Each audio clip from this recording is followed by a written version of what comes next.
Yeah. So Group J, chosen country Singapore. Okay, and the last role-playing topic is threat and labor rights. Okay, and I would like to have Sherry to start with the session. Okay.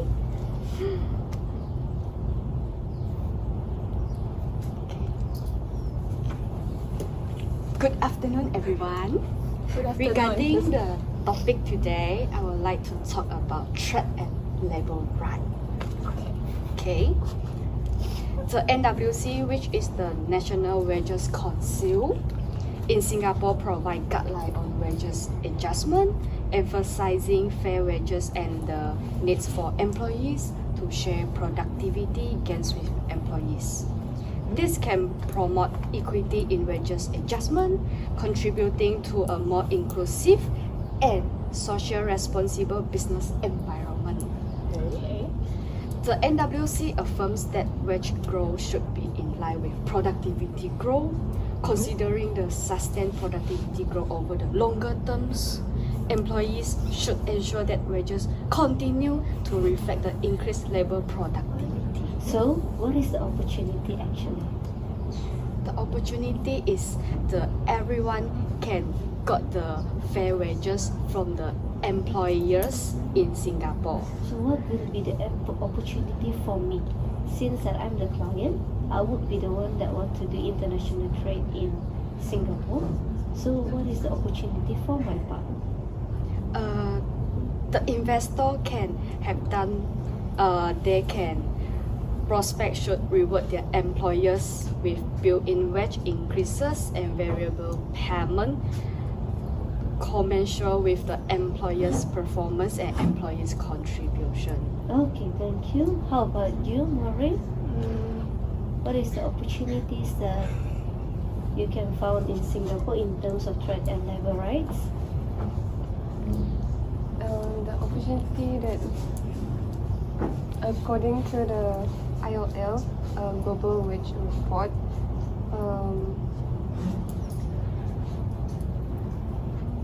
Singapore does provide clear guidelines in wage adjustment to sustain fair wage for all. But then I believe there are also issue related as gender gap pay has become an issue for the wage adjustment as it reflects the gender discrimination in the work field based on one's age, education, work experience, and sector industry, which occupational segregation of women and men has become the major reason for the gender gap pay. Okay, Colleen, would you like to add more for her point, or would you like to agree or disagree for her point? I would like to disagree from Maureen's point because of course there will be a lot of agreement between Singapore and other countries because in terms of international trade, and then one of the agreement is collective bargaining agreement (CBA).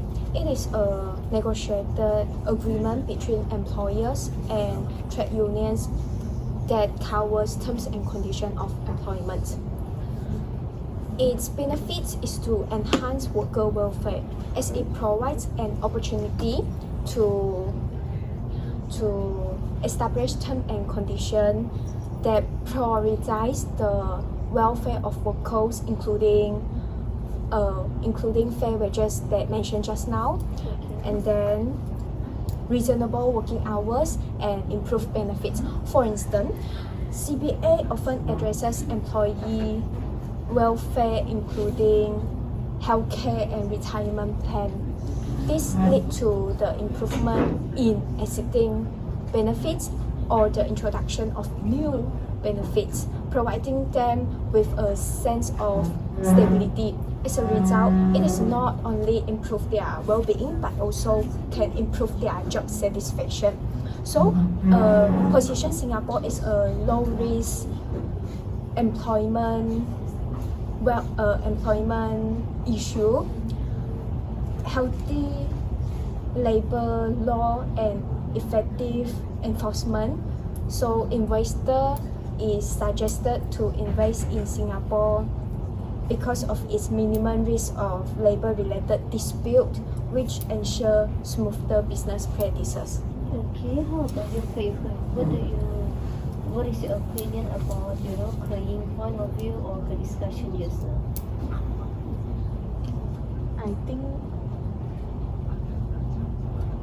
I think Singapore is also have another agreement about the partnership agreement to increase the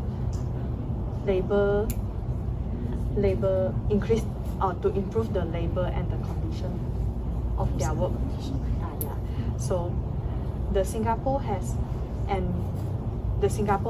signed a partnership agreement with International Labour Organization for this agreement. Then they also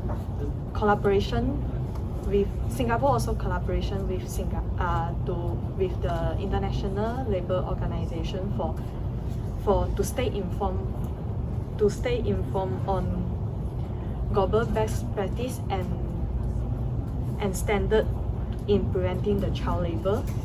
So this helps Singapore to address child labor challenges and contribute to the global fight against the exploitation. Okay, so how serious actually the child labor issue in Singapore in comparison to other Southeast Asian countries? Child labor issue?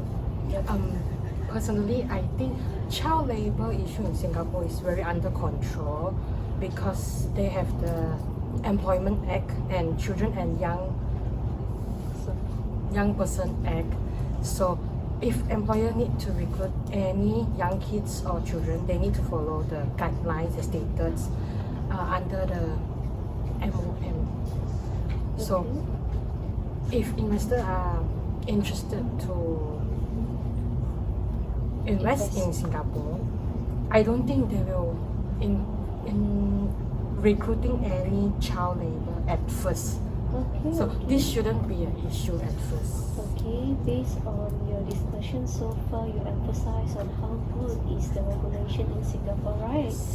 Okay, basically the regulation is good and they enforce, okay, the regulation heavily on organization, okay? So how about the trust?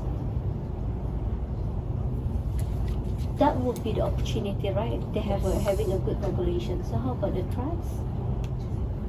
Anyone? Regarding what Ying mentioned about the collective bargaining agreement, but then Singapore does not generally apply a mandatory minimum wage law or regulation, whereas the rate of pay must be agreed upon in between parties through the collective bargaining agreement. So issue arise in wage inequality in Singapore, as obviously happens in high skilled and educated workers become in demand in professional work field and paid at the premium wage, whereas the low skilled workers could only negotiate for their wage based on economic conditions at the minimum. Okay, anyone to add on? Yes, therefore CBA empower workers by providing them a collective voice. Through negotiation, these workers can advocate for better wages, reducing the risk of exploitation and ensuring their interests are taken into account during the negotiation process. So it is to prevent the threats you mentioned just now. Anything that the three of you want to add on regarding the threats? Put aside the threat, I would like to arise the issue that about migrant workers. So migrant workers is one of the labor source in Singapore, especially focusing on constructing and manufacturing sector. So there is one say in an ILO report saying that citizens in Singapore, they does not view migrant worker as equal rights to share together. So they think that they shouldn't have having the equal pay or equal rights. So if in a situation that investor would like to invest in manufacturing sector in Singapore, it is advisable that investor to implement the anti-discrimination law or always focus on any discriminating situation in the company. Good point. How about the two of you? Anything that you want to add? I think that the migrant worker and the local worker have the same equal rights, because Singapore has a law about the Okay, final words by the two of you. Anyone? To sum up, based on what we discussed, such as CBE, child labor, NWC, Singapore provide guidelines, always emphasize on fair wages. Even there might be some issue, like Lizzie mentioned before, but we still believe that Singapore labor labor laws can contribute to a stable workforce. Believe that Singapore labor, there will be the opportunity for the investor to invest in Singapore. Okay, that's all. Like Maureen mentioned before, because there are no the agreement or law to set the minimum wages for the employees, but the Singapore has implemented the policy to balance the gender pay gap. So even the male and female, they can got the fair wages, not discrimination in workforce. Okay, thank you very much. Okay, it is better after being cut, after being interrupted. It is so scripted in the beginning. Do you know that you will be the first one to be chosen? You have that idea? Yes. Yeah, so I have to cut it because it is so scripted. Sherry, actually you can talk without the notes. I believe that when you don't have the notes, you are more natural. Yeah, with the notes you are so rigid. It lost the flexibility. I believe that your friend would agree. I don't know what are you worried and you're scared about, okay? But once I cut you off, it seems like I cut your script, I cut your momentum. You have to talk, you eventually talk. So that is the point that you become natural. Yeah, that's why I cut it. Yeah, I don't have the plan to cut actually, but I have to cut when. Sorry, we're waiting because of you. No, because of too scripted already when you started, okay? Then I shouldn't choose her to start, right?